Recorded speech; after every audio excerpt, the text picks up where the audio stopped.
Lawrence Tech and chair of the LTU Entrepreneurial Collaboratory that you'll hear a little bit more about today. But we typically invite notable alumni to visit us and share their entrepreneurial journey, to provide you with some insight and guidance about maybe some things that you could look out for, some obstacles, some opportunities as you progress through your academic career and your professional career. A couple years ago, we formed what we call the Legends Entrepreneurial Organization, alumni organization, to really help us attract more alumni back to campus, get engaged with students, and form a stronger bond with the university. And those are the folks that are really own and operate their own businesses. And so Mike Zielinski is one of our alums. He's chair of the Legends group, and Professor Don Reamer is the executive director of that group, and I'd like to turn it over to them to say a few words and make an award. Mike? Okay. Thank you. Legends is a group of alumni, and I am alumnus industrial management 74, and I'm not employed by the university. We do this all as volunteer, and we wanted to really help the university. We want to give back to the university and help the students today. We see a real partnership organization evolving between alumni that have been successful in their entrepreneurial journey, and that's what this series of lectures is all about. But also working with you one-on-one, possibly, and projects that would match alumni and their expertise and where they're at today. And it's an opportunity for fruition of other things, such as beyond the mentoring, maybe even future employment, something in that area, which may be of interest to some of you. But we would like to see some of the projects that are being evolved here blossom into something significant. And through the Tech Highway program here, I think we've got a great opportunity, and I think this would be a very interesting presentation. Obviously, this is being recorded and will be out on YouTube fairly shortly. So, watch what you say.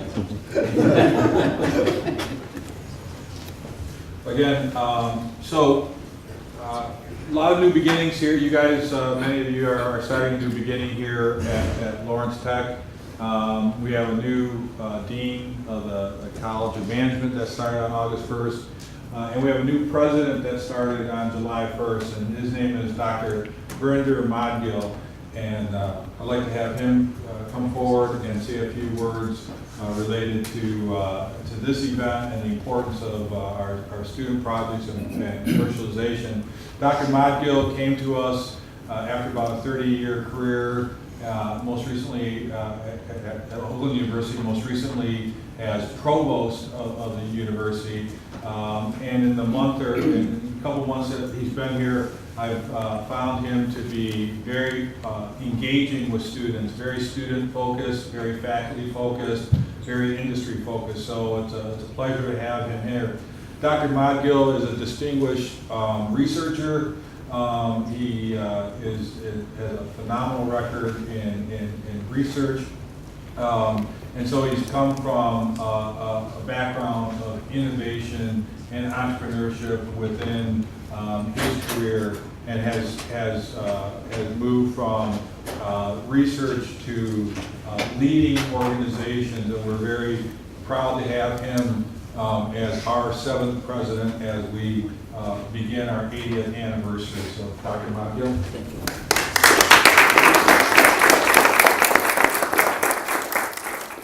Thank you, ladies and gentlemen, and Mark, thank you very much. Very kind words.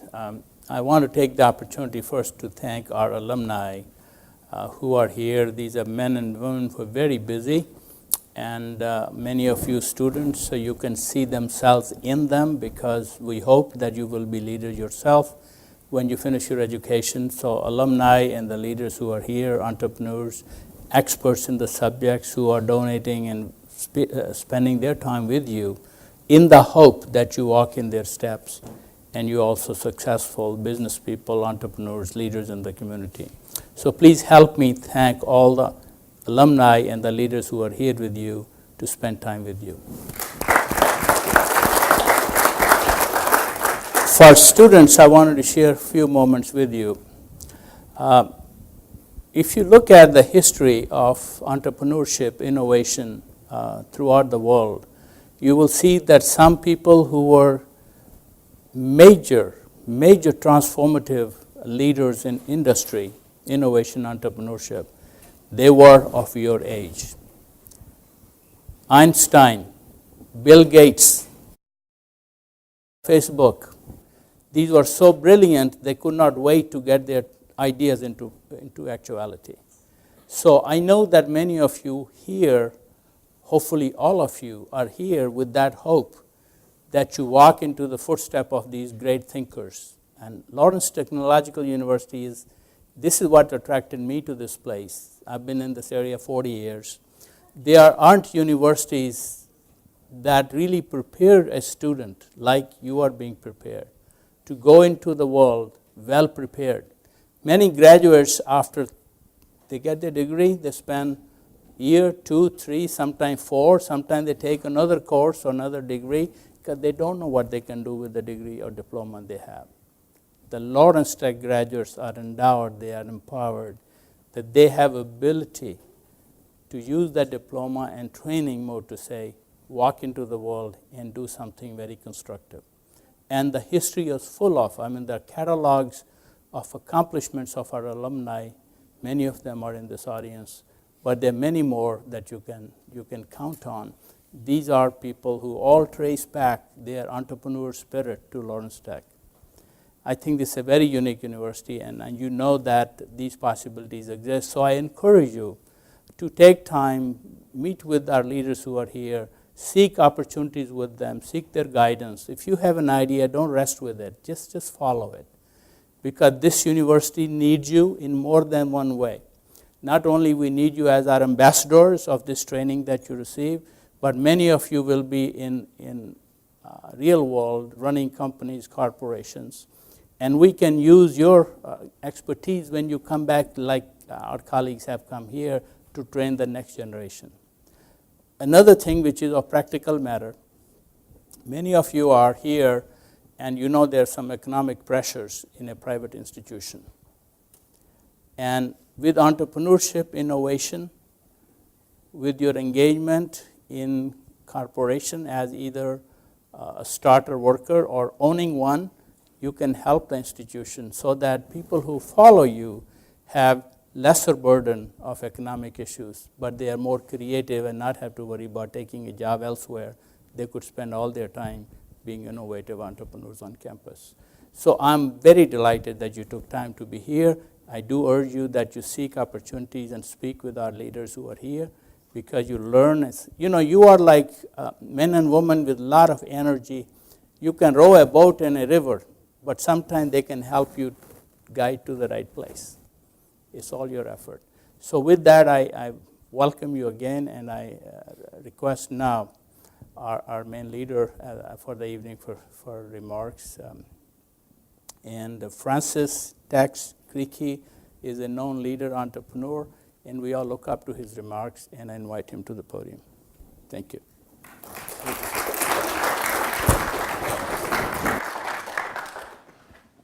I guess before I start, a couple of unprepared remarks.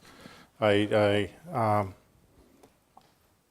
wasn't really active as an alumni of Lawrence Tech, but I've heard several comments tonight about what it means to be a student at Lawrence Tech, and I'd like to share with you a couple of examples of what that means. I was fortunate enough to work for General Motors, and General Motors in the 70s had a very good tuition refund program where I could get essentially my education paid for if I took enough hours at Lawrence Tech.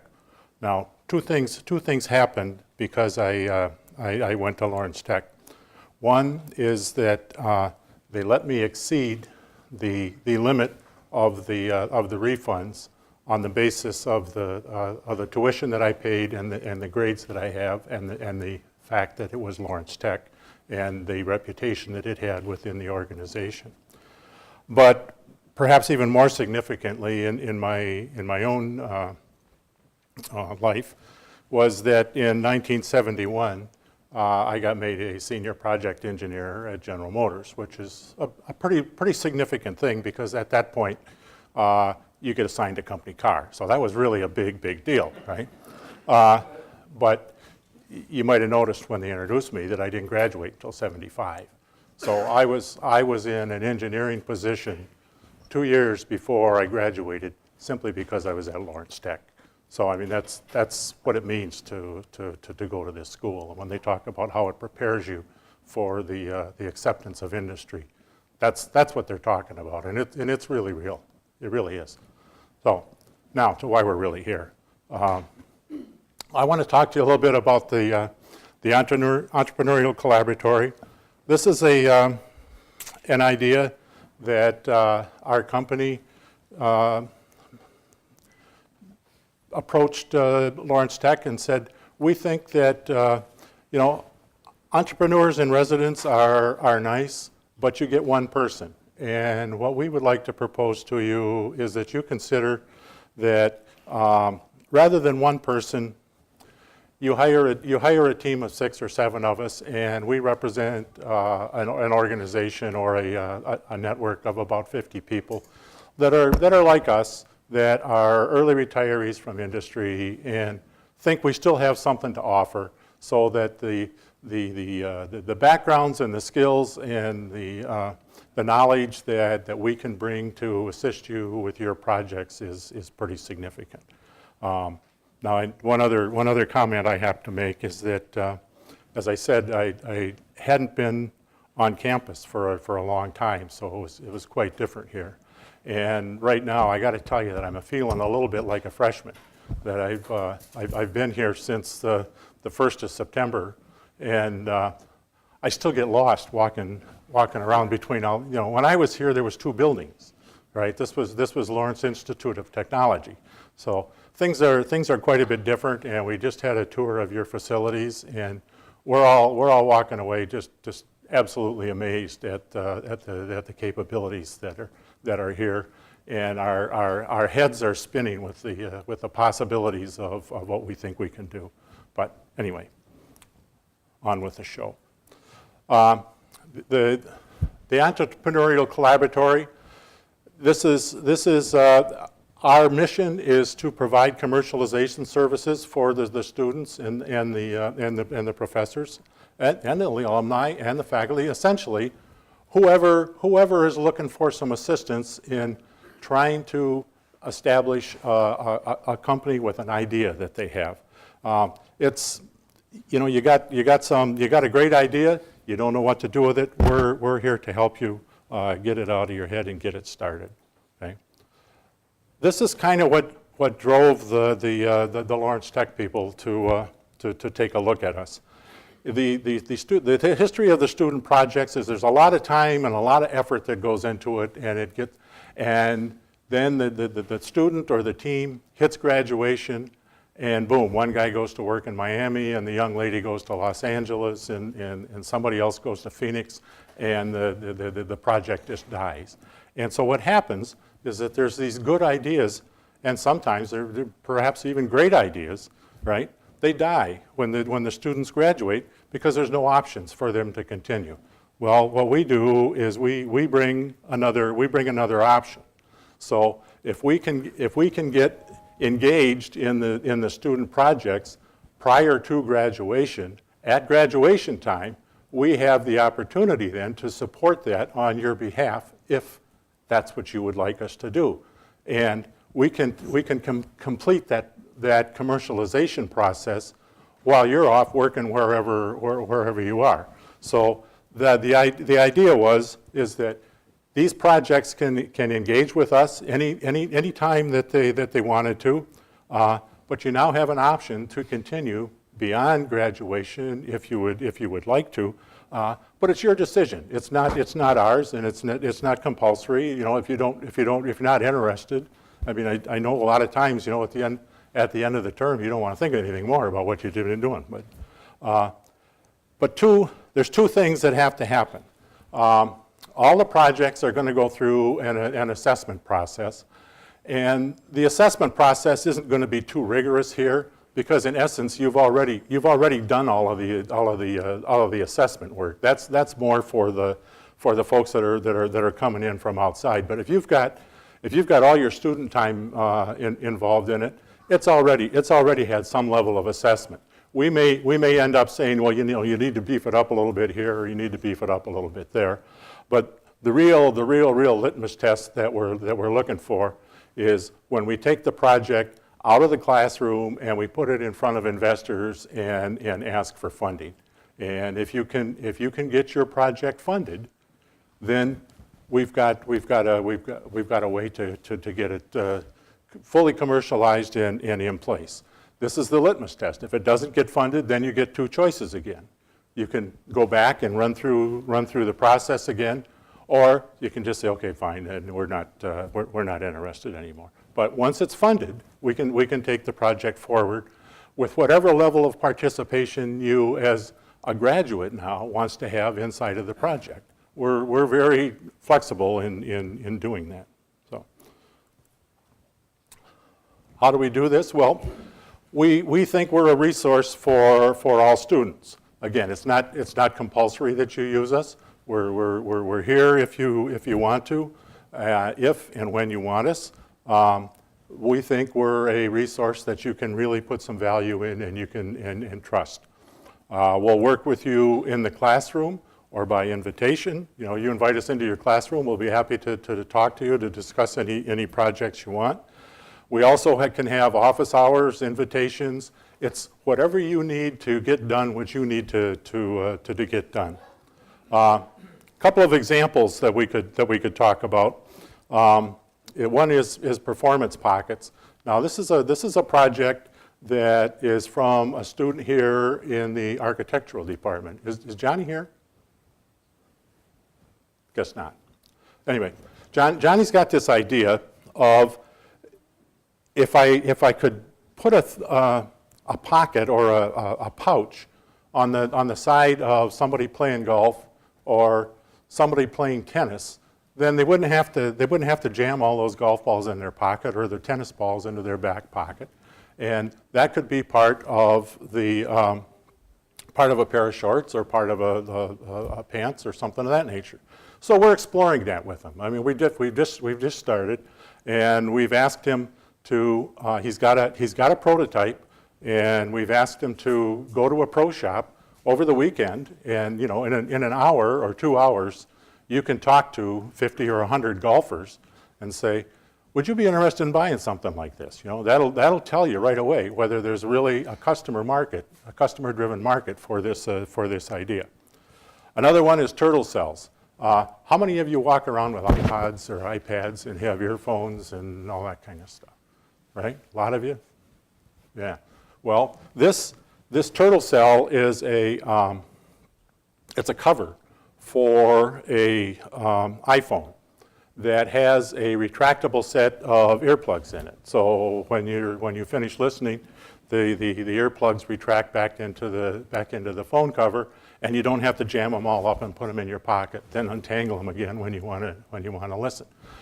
That seems to have a pretty positive reaction from not only the markets that we've tested, but also from the people that sell phones are very interested in selling that at the time people buy phones. So just a couple of examples of the variation of the kinds of things that we get involved in.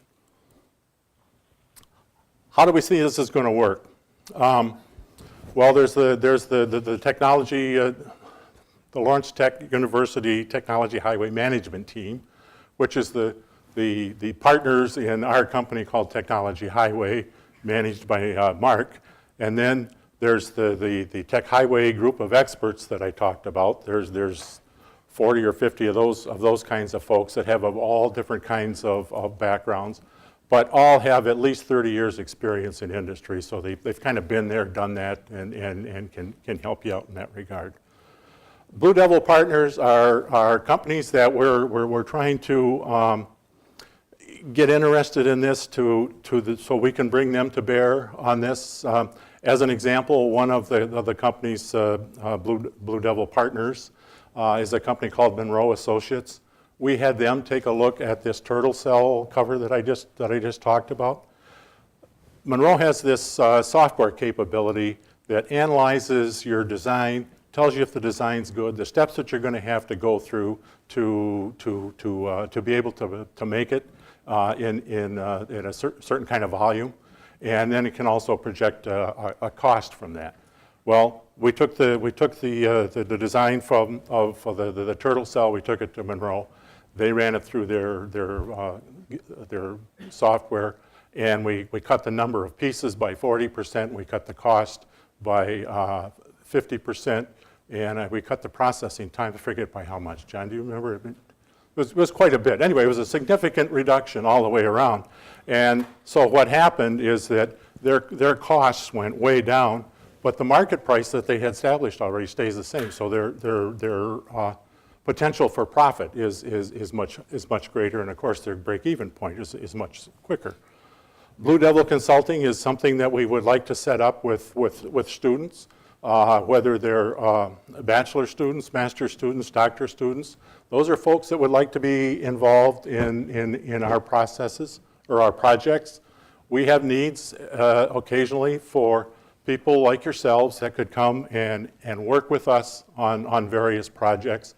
I mean, that's really how you find out how business works, and you got to get involved in real projects. The Blue Devil Ventures is where we're going to try and set up a venture fund or an investment fund, so that if we need a few dollars to go get something, we've got some money to draw on to run some projects, and the legends we've already talked about. So what do I mean when I say commercialize? Well, if I go to the dictionary, right, the dictionary says it's to make use of mainly for profit. And so if I talk about commercialization, then I'm talking about taking an idea from its inception and introducing it into commerce for some sort of a profit. So the idea is that we take and we grow a company from nothing or from a fundamental idea and make it become profitable. Typically, what you run into as students, this is very normal, just simply because you haven't had the opportunity to be out and work in industry. But other folks, you probably never managed a product program of any size or any duration. When you talk about bringing one of these things to market, you're talking about a minimum probably of 18 months, sometimes 24, 36 months, depending upon how complex the project is. You got to analyze the market. You got to develop a marketing strategy. You've demonstrated capability you got to be able to demonstrate to your customer that the product actually works. You haven't had any kind of project management skills on any kind of a significant or complex type of a project. You haven't set up a production line. It's one thing to build 1, 2, or 3 of something. Just about anybody can do that. But if you've got to build 10,000 a day or 100,000 a month, how are you going to do that?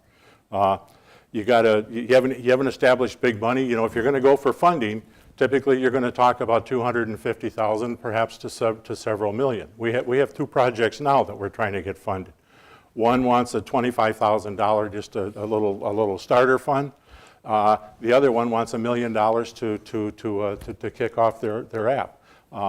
They still have you still got the basic fundamental things that you've got to do in terms of a business model and a business plan and those kinds of things that you have to do.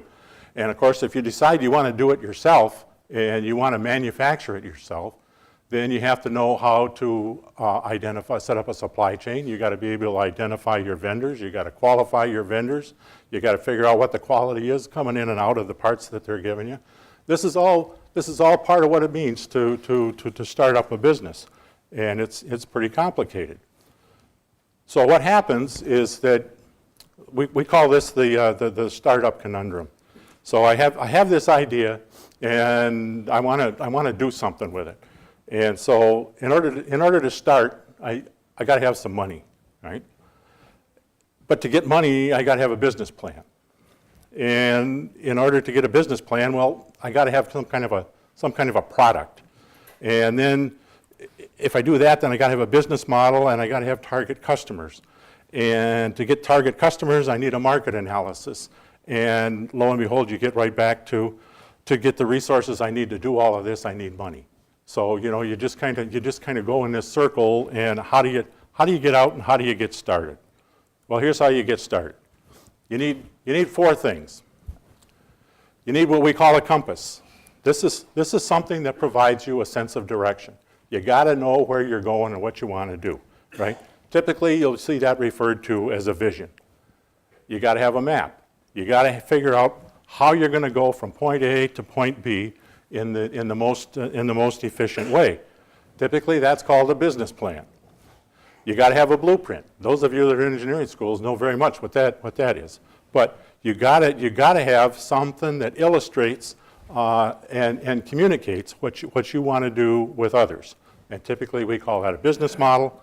And then the key message is you have to be able to say what you want and what your idea is in 2 or 3 sentences. They call that an elevator speech. The reason they call it an elevator speech is you're supposed to be able to make the speech when you get caught on the elevator with one of your clients, and you can get it all taken care of before you get to the next floor.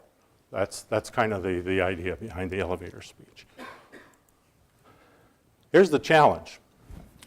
This is kind of a complicated chart at first, but when you sit down and you read through it, you see that certain things are relatively easy and certain things are really, really, really hard, right? So the big 3 things are the product, the market, and the company, or your company, right? So if you got a new product, a new market, and a new company, the degree of difficulty is very, very high because you're creating something that doesn't really exist anymore. Right? That's really, really tough. If you got a new product, a new market, but your company already exists, and let's say you just want to expand, well then that's a medium thing. That's kind of like segmentation. You're going to move into an existing market and you're going to displace somebody. You got a new product, but you're an existing market and an existing company.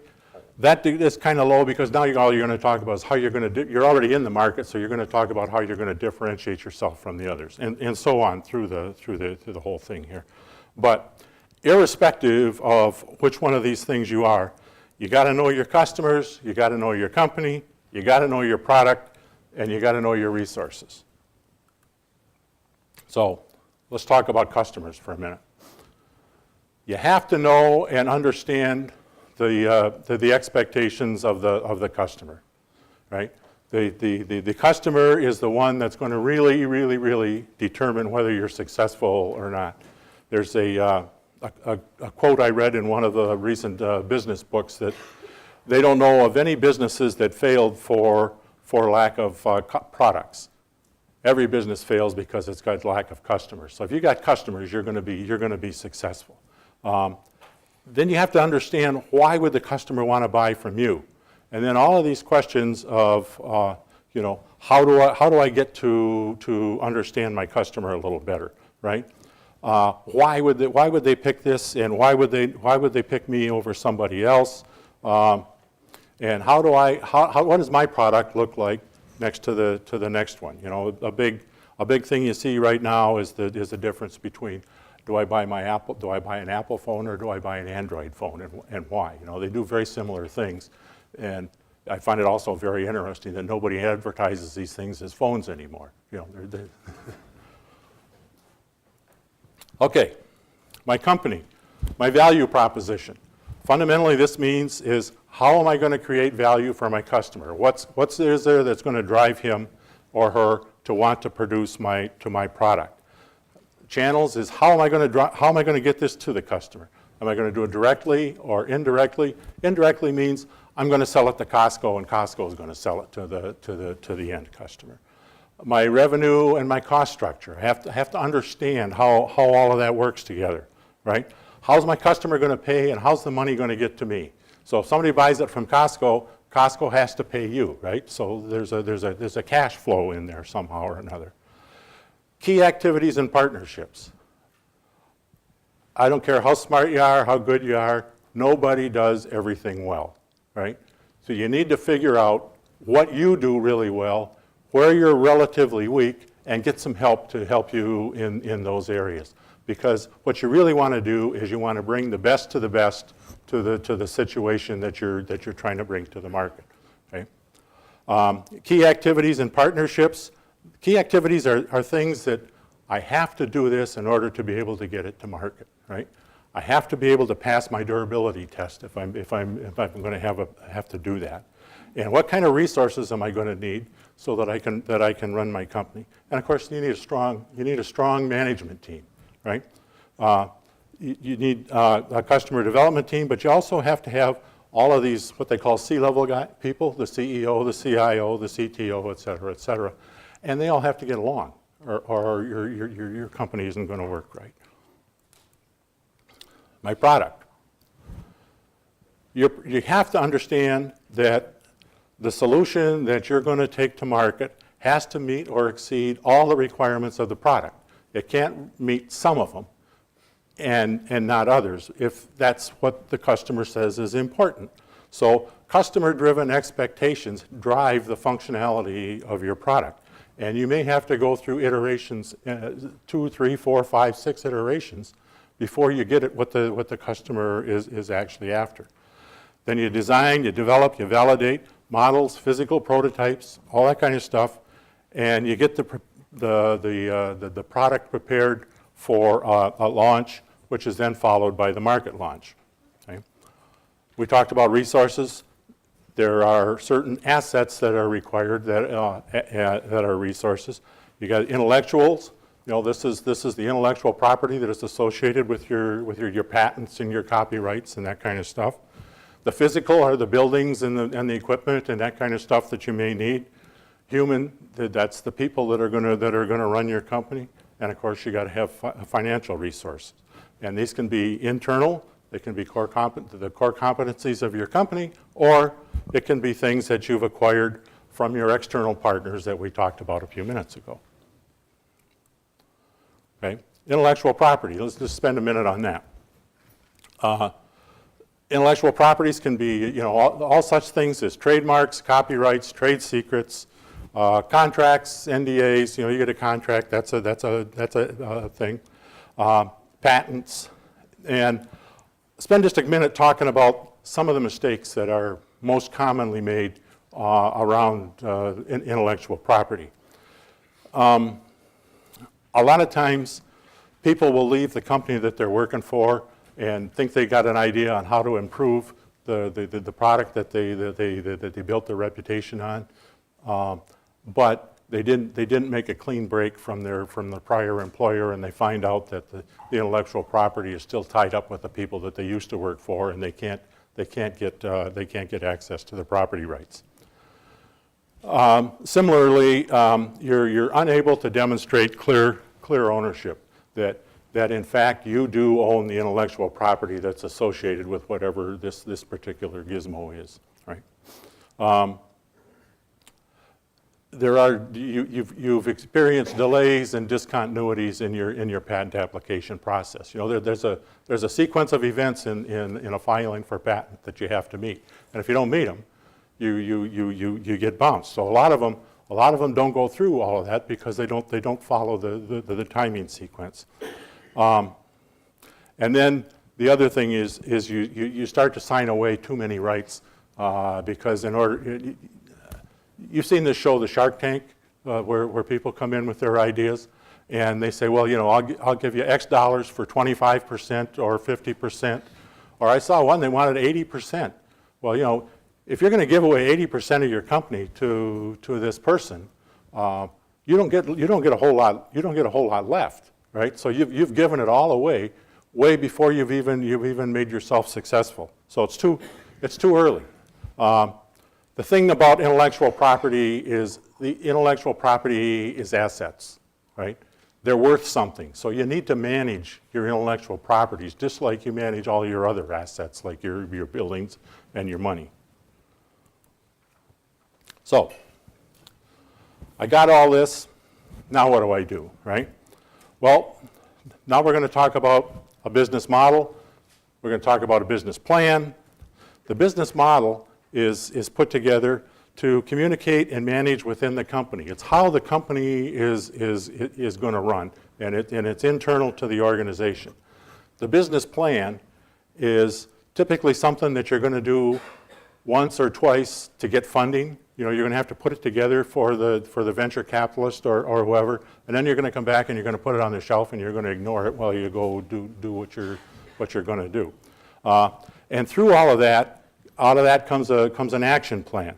And so what you need to do is you need to develop the model, you need to complete the plan, you need to seek the funding, and then when you got all of that, you're ready to launch your business. This is a typical business model, and I won't spend a whole lot of time on it, but there are 9 different sections here, some having to do with the market, some having to do with the customer, and some having to do with how you run your business.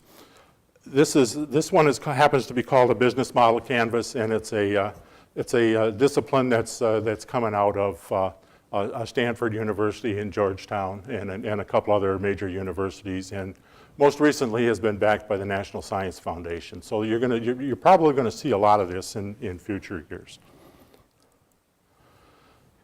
So I got all of this. I got my money, right?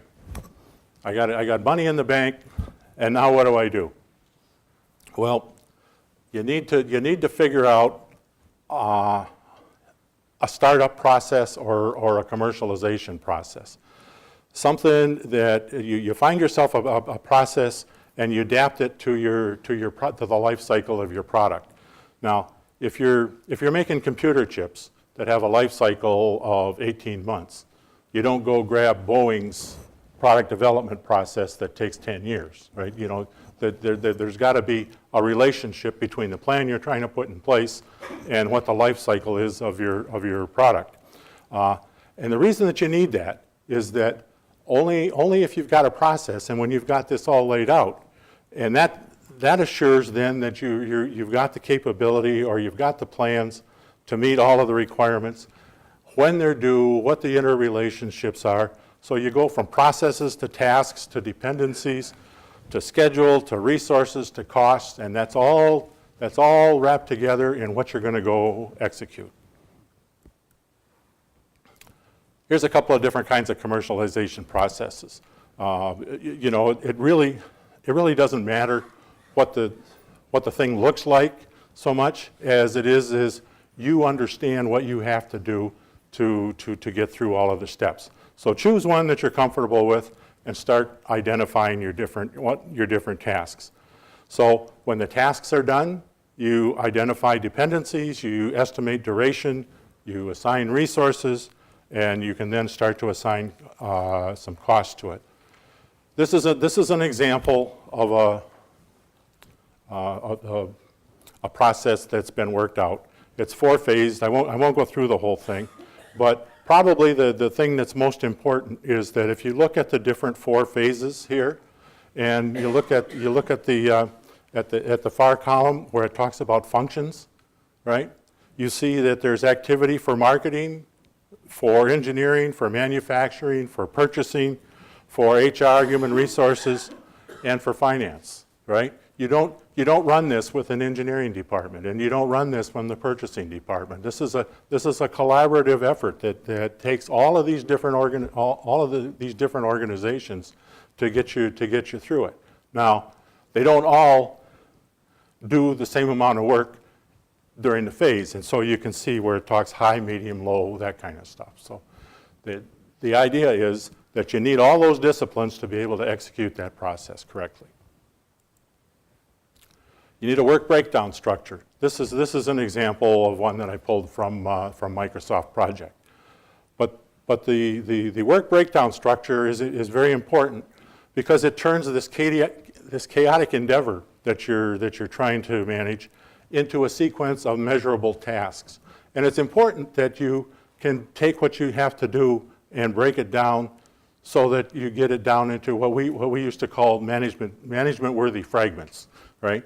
In order to do A, I have to do A1, A2, and A3, and in order to do A3, I got to do A31, A32, that kind of thing. And you get this hierarchy of things the tasks that you have to do, and you can sequence them and you can see how they interact to get you to your success.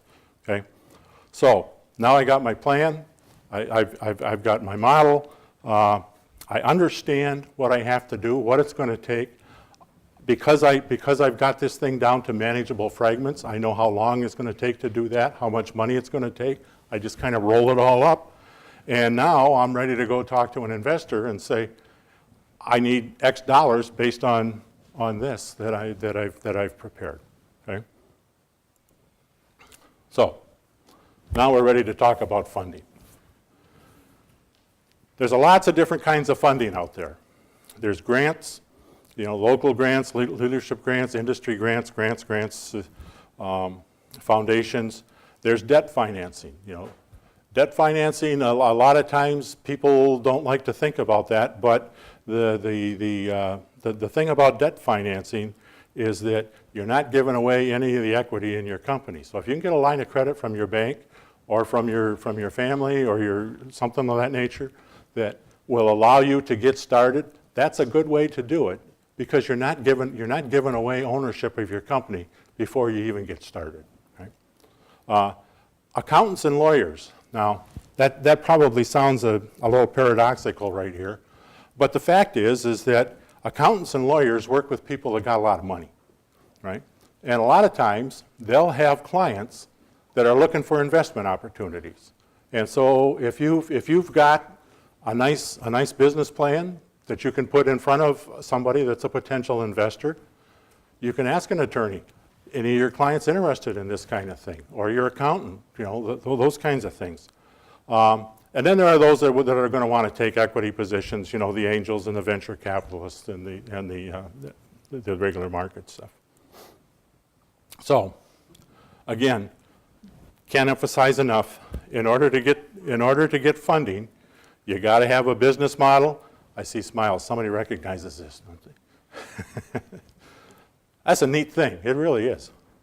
To get funding, you got to have the business model. You got to have the business plan. You got to have some pro forma financial statements. A lot of this is contrary to engineers who like to deal in facts and science. But the fact is if you're going to project how much money you're going to make in 3 years, it's fantasy, but you got to do it, right? So it's just part of what you have to do. Same with the cash flow. You're going to have to show what's coming in and what's going out. That means you're going to have to make some assumptions on what your sales are, and you haven't even hired your salesman yet. So but this is the kind of thing that you have to put in place. What you're really trying to show is how big is this opportunity that I've got, and what am I going to need the money for, or why I need the money and what am I going to do with it, right? Time it's going to take you to get to profitability. So if I give you this money, how long is it going to be before you become profitable and I can start to get my money back? And really, what's in it for the investor? Why would the investor want to do it? And again, the investor in essence is your customer. So, execution, that's the biggest challenge. You got the money, you got the plan. All you got to do now is just go execute. The easy part is done. Now, all of this stuff that you had to gather and put together is relatively easy compared to what you've got in front of you. Okay. Expect some dead ends, some false starts. Version 1 is never what it's going to be, what your final product is going to be. Right? You're going to have to go through iterations. The that's just the way it is. And typically what's going to happen is that all of this planning documents and stuff that you put together when you started, when you get over here and you're actually selling your product in the market and you look at this and you go back and read this and you think you're on different planets. I mean, there just so much happens between those 2 points that you just can't imagine. Nobody's plans end up being what they thought they were going to be way back here. Okay? If you get in a problem, you go back to your plan, you adjust it accordingly, and you get yourself back on course, right? And the one thing that you got to be careful of is scope creep, because scope creep will kill you. If you don't stay focused on what you're going to do and you start to branch out this way, you'll spend all your money over here chasing ghosts, and you won't get to the point where you wanted to be. A couple of closing thoughts. Probably most important is that you got to understand the market, and that means you got to understand the customer, right? The customer and the market are relatively synonymous. You really ought to make data-driven decisions rather than emotional decisions. I mean, it's kind of pragmatic. You got to have the information that you need to make the decision, and not let your emotions guide you. Business before capital. You've got to make a choice somewhere, and this is a tough one to make, because what this means is that I can have one customer who's going to be huge, really, really huge, and in essence, he's going to capture my business. He's going to, in essence, own my business. Or I can have a whole bunch of smaller ones, and this is a decision that you may have to make. Don't spend too much time in meetings. You can spend a lot of time. Time is money, and you can spend an awful lot of time chewing up on meetings. Be careful how you use your loans or your funds. Make sure that what you're spending your money on is going to get you to where you go, which goes again with make every expenditure meaningful, right? Business value is more than just revenue, right? Focus on the customer value, what's value to the customer, and the revenue will come. And then perhaps most significantly is manage your partners. After all, this is a relationship. So you've got to manage the interactions with you and your partners. So back to the beginning. We're here to help you through this. It sounds very complicated. It kind of is, but if you've got the map and you've got the vision, you can get yourself through it. Okay? I'd like to take a moment to introduce our team. I'm the I guess the managing director or whatever. I don't really have an official title that says that, but I'm kind of the leader of the gang, so to speak. Paul here. Paul's our principal, and he's our financial officer. He's got a number of years at General Motors as a financial man. Robert Horvath. Where's Robert? There's Robert, right? He's a principal, and he's our excuse me. He's leading our vehicle our launch effort. That's something separate from what we've got here for the automotive industry. Peg Palmer. She's our marketing expert. Jim Maziak is our product technology, and John Rupp is the manufacturing technologies or processes. So, again, a lot of good ideas can be helped. I won't spend much time on this. The idea is we're here to help you get beyond graduation if that's what you want to do.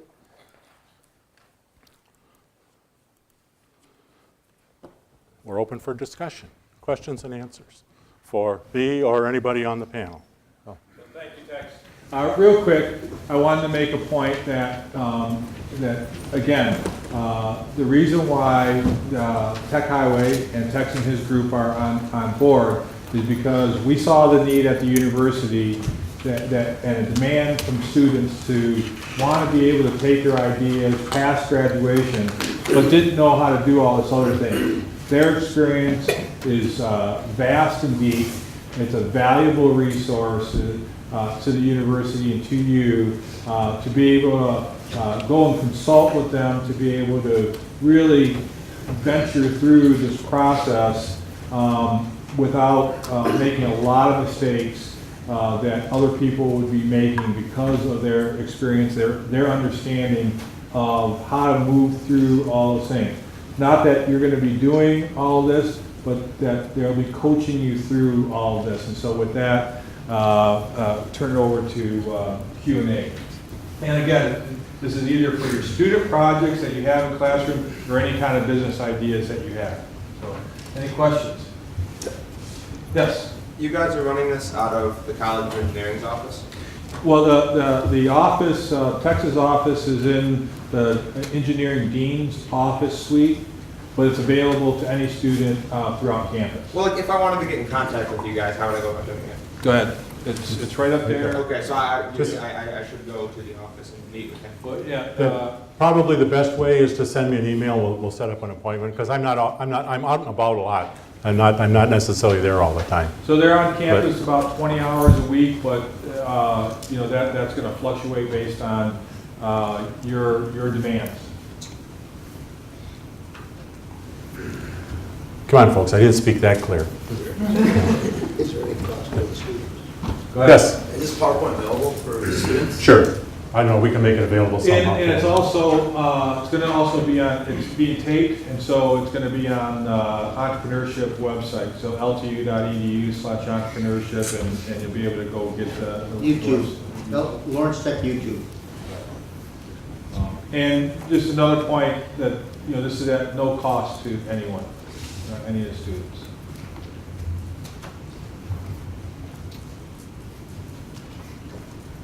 Come on. Going once, Any other questions? going twice. Okay. Thanks, folks. Well, we have one more thing. Oh, we got one more thing? I'm sorry. I forgot. This will raise some questions. Yeah, this will have some questions. So, what we've, here I forget the most important thing. We don't have a name and we don't have a tagline for the collaboratory. We'd like one. So Tech Highway is offering a prize for students that collaborate on giving us a tagline and a logo that we can use that will become the official logo of the collaboratory here on campus. Now, I think you can. This is on the website now, I believe, isn't it? So it's on the website now. There's rules. Rules are there. The rules are really pretty simple. There's a time frame there as well, and three of the members of LTU will. Well, no, back up. We Tech Highway will get the submissions and pick out the top 2 or 3, and then we will give them to the key faculty for them to make a determination as to which one wins. And then we will award a prize based on whether it's an individual or a team. Again, the idea is that we want to sponsor or we want to promote collaboration. So you see a big difference between the collaboration prize and the single student prize. That's why, right? We want you to collaborate on it. So.